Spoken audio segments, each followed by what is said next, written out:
Good evening. My name is Kareem Tardros. I am here as a concerned parent to speak about a very serious issue that affects our children in Canada.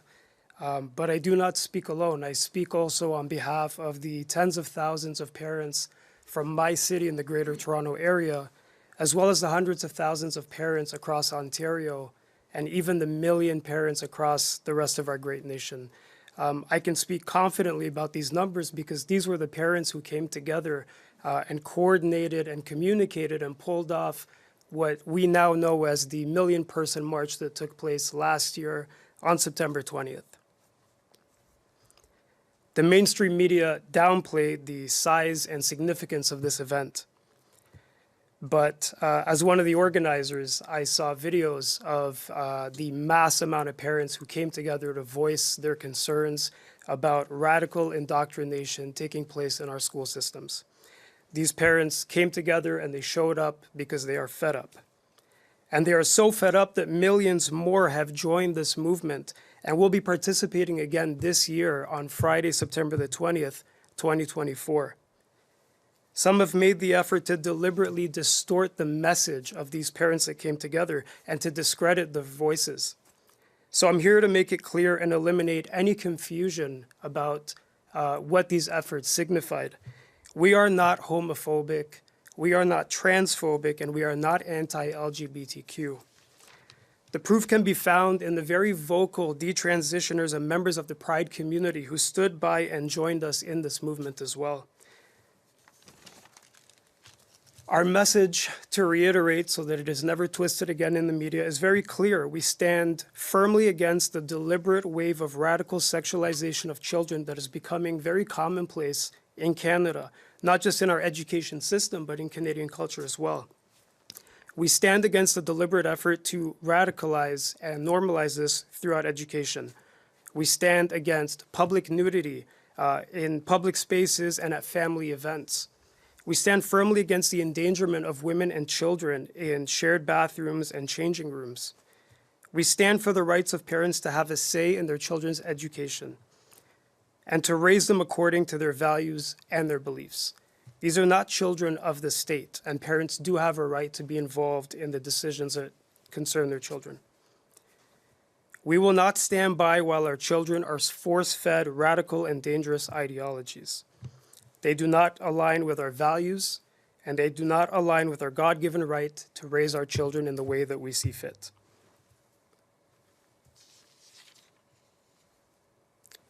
If religion must be stripped and removed from the public education system, then so too must these radical ideologies. As it currently stands, a multitude of laws and criminal codes are being violated every day throughout the education system. That's why I've reached out this morning to the new Minister of Education, Jill Dunlop. Parents across Ontario welcome her, and we look forward to this as a hopeful step to take the parents' concerns seriously and not to make the same mistakes as the past administration. Similarly, many parents, volunteers, and organizations who are part of this growing movement will be contacting ministries of education across the nation. We remind them that the public school system exists to serve the communities and its families. And if these schools no longer service the communities in which they stand, then it is our job to make sure that we reform them and we rebuild them. Otherwise, we leave the schools and find other alternatives.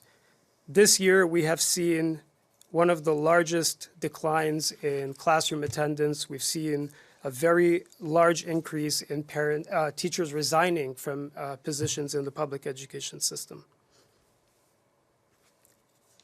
We've identified and cataloged many violations in the public school system which will expose the faculties to endless lawsuits. If parents' voices won't be heard, these classrooms will be emptied until our leaders are ready to listen to parents.